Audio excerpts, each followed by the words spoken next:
Hello lovelies, welcome to Nut Free Formula. My name is Freedom. Thank you for joining me. Today's episode is an interesting one. It's about how narcissistic abusers see you and how they mark you as their property. But before I get into it, can I remind you, if you like my videos, to please give them the thumbs up, subscribe to the channel, hit the bell notification so you don't miss any upcoming episodes. And if you've got anything to say, leave it in the comments. All right, lovelies, I've got some notes here. So if I'm looking down, that's what I'm doing. So for those of you who don't quite understand, narcissistic personality disorder, and I also will say antisocial personality disorder as well, because there's kind of a lot of crossover in this group, this cohort that we're talking about. So when I'm referring to NARCS, I'm actually referring to people who have narcissistic personality disorder or antisocial personality disorder. So technically they would be narcissists or sociopaths or psychopaths. Now, I use he because when I'm referring to my ex, he is a he. This is not a gender issue. This just means that I don't want to edit myself every time. So men and women can have personality disorders. Gender is not a factor. However, men outnumber women in this particular disorder. So this is a little bit interesting, and for those of you who are a little bit squeamish, you might not want to listen to this one. So getting back to it, the narcissists are kind of, they're like territorial primal predators. So they're not, you're just your average Joe, your normal boyfriend. These are individuals who are maladapted and disordered in the way they think and in their programming and their behaviours. Now, how that translates into a relationship is across the board, these relationships are toxic. They're abusive and they're toxic relationships. Now, we all know about how dogs mark their territory, right? So when you're thinking of narcissists or narcs marking their territory, that's the kind of thing I want you to start thinking about. Because quite literally, my ex did used to mark his territory. He would actually urinate outside of the house, on the corners of the house, to, as he put it, mark his territory, to let it be known this is his space. At the time I just thought it was weird macho stuff, but hindsight, obviously part of a much bigger and much more sinister kind of picture. So the kinds of things that I'm talking about are this. In a relationship, the narcissist will mark you as being theirs. So they see you as being property. That's the first thing. You're not independent of them. You're not two individuals coming together in a relationship. You are lesser than them, and they own you, is the way they think. Okay, they want to possess and own you, just like a dolly or a toy, so they can do what they want with you, and they don't like anyone touching their toys. That's the other thing that you need to be really clear on that. So these are the ways they mark you out in public so that other people won't want to touch their toys. So when they're out in public, they will either be very affectionate, so overly affectionate, so more affectionate than they are at home, for example. They may act very possessive over you, make a point of, pulling out chairs, doing gestures that, like pulling out your seats, when you go to sit down, getting you a drink, gestures that appear to be gentlemanly. And, you may think, as an outside looking, it seems quite tender, but when you piece all of the individual pieces together, that's when you see the picture. So when you add those things into with the other elements, you'll see what I'm saying. So little things like that, like I said, pulling out chairs, you know, just letting people know that you are with them. Okay. And another thing is that they'll be very hands-on. So, you know, always touching you. I remember, for example, when I look back at old photos with me and my ex, it's almost like we had a bit of a laugh the other day. My son and I found an old photo. I've thrown out most of the photos, but, you know, there's occasionally I'll find one or whatever. And I found this photo and we actually had a laugh. And, you know, my son made a comment about, you know, future serial killer in the making, you know, because the look of intent on my ex's face, the fact that not only did he have one arm around my neck, so he had it thrown over my shoulder and around my neck, but the other hand was leaning across the table and he had his other hand around my wrist. So he had his arm around my neck and his hand on my wrist. And we were both looking up at whoever was taking the photo, but the look in his eyes was a real defiant look, and it definitely said the body language of that photo said, "This is my property, like this is mine." You know, not one hand on me, but two hands, and like I said, holding me around the wrist. Another thing that he would do, which at the time it always felt strange, but I just thought it was his weird, you know, love language, was he would always hold the back of my neck, kind of when we were out in public together, you know, if we were at, I don't know, seeing a band or even just walking, you know, through the streets or whatever, he would hold the back of my neck. And as I said, felt strange at the time, didn't really realize that it was about possession and ownership. And once again, hindsight's a bit of a bitch. But anyhow, so yes, they kind of always got their hands on you, and in photos they'll make a point of letting people know. You know, so they won't just stand next to you or they won't just tilt their head or whatever. You know, they will be hands-on, which is an interesting thing in itself. All right, this is where it gets a little bit weird. So love bites are another way that narcissists will mark their territory. So they're quite literally putting love bites, hickeys. I'm not sure if this is going to translate across all different countries, but, you know, marks, bruising on the neck from kissing and sucking. So love bites, love marks. I can't think hickeys. Can't think of any other words to describe it. You know, but they're there. They're kind of done usually in the heat of passion, but the narcissist makes a point of, especially, you know, in the early stages, not obviously during the devaluation or discard phase, but especially during the love bombing stage, you know, of sending off to work, for example.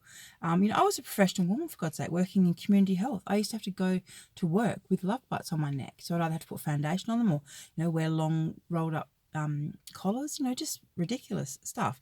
But, you know, at the time, as I said, I thought it was just passion. But looking back now, I see exactly what it is, marking me. So everyone knew that I had a man and that we were obviously having sex. So there was no doubt about it. So yeah, love bites, you know, that kind of really primal territorial marking. And the next the next one is just stranger than beyond belief. But I'm not the only person this has happened to. Okay, so, oh God, I'm embarrassed even saying this. The thing is, it's not my embarrassment to own. You know, this is his stuff. But, and as I said, and actually have heard other people have had similar things done to them. But, you know, I remember, for example, one night when I was in the shower and I noticed that my conditioner smelled really strange. And I was like, what is that smell? And I said to him, what is that smell? I was like, that smells like semen. I'm like, what? And he, what I thought was jokingly, said to me, basically, you know, that he'd ejaculated in my hair conditioner. Now, at the time, I was like, what? What? You're joking, right? And he kind of played along with it. But now, in hindsight, I'm 100% sure that's exactly what he did. Because he would have enjoyed the fact that A, I would have had his smell on me, and B, the fact that I was oblivious, naive, wander around with, you know, cum in my hair basically. And that's the kind of thing that, you know, they get off on. They get off on secrets. They get off on feeling like they've got one up on someone. And they also get off on just the kind of literally like the dirtiness of that.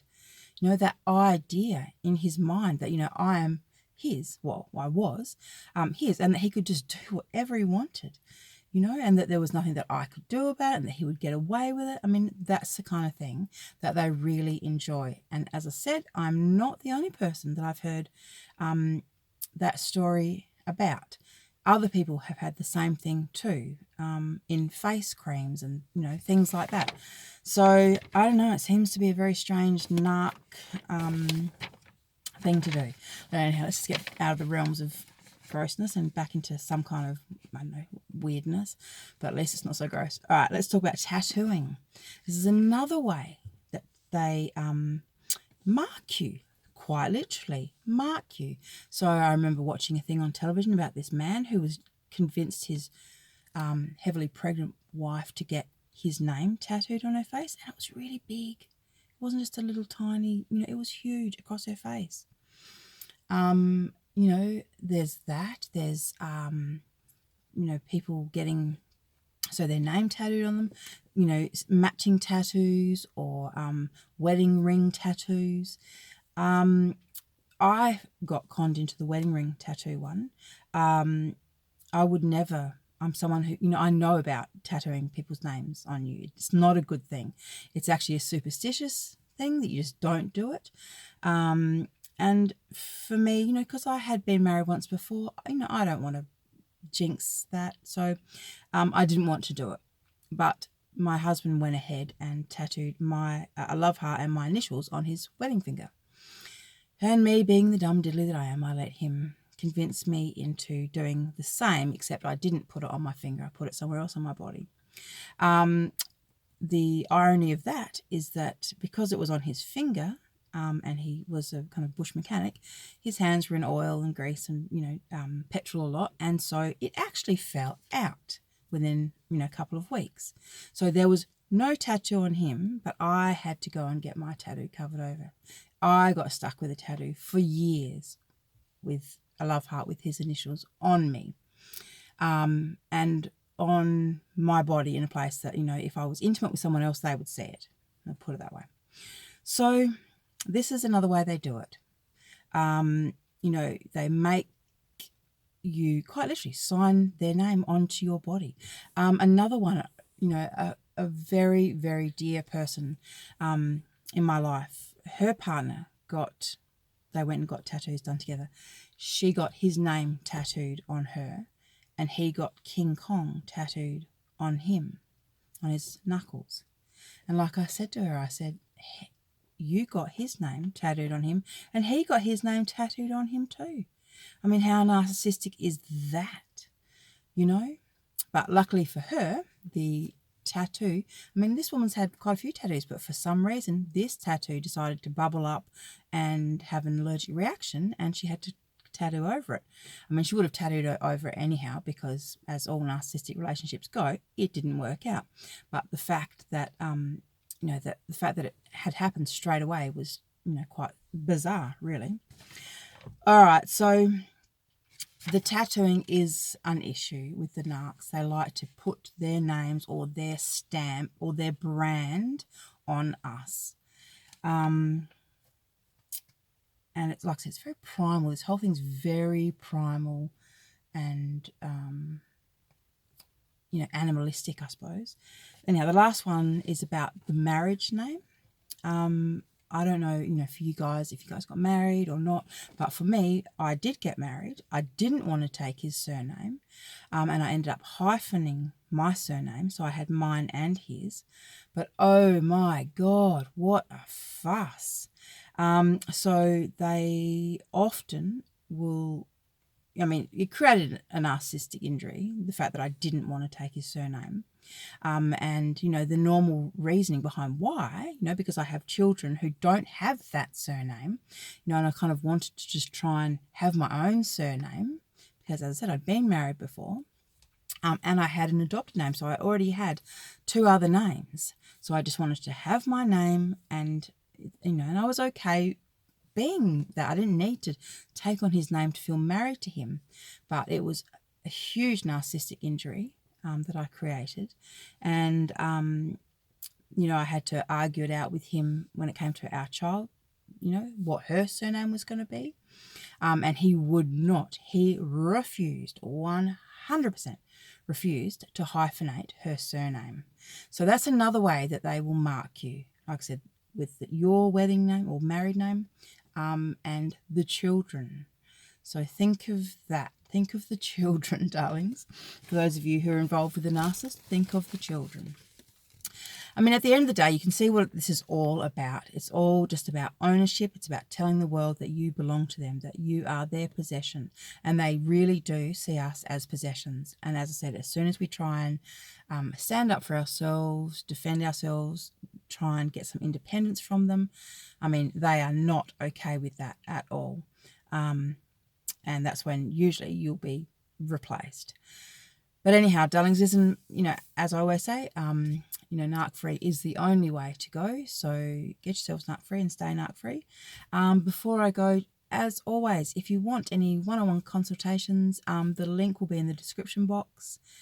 And my course will be coming out at the end of this week. Stay posted for that. That's exciting. All right, lovelies. Thank you for watching. Bye.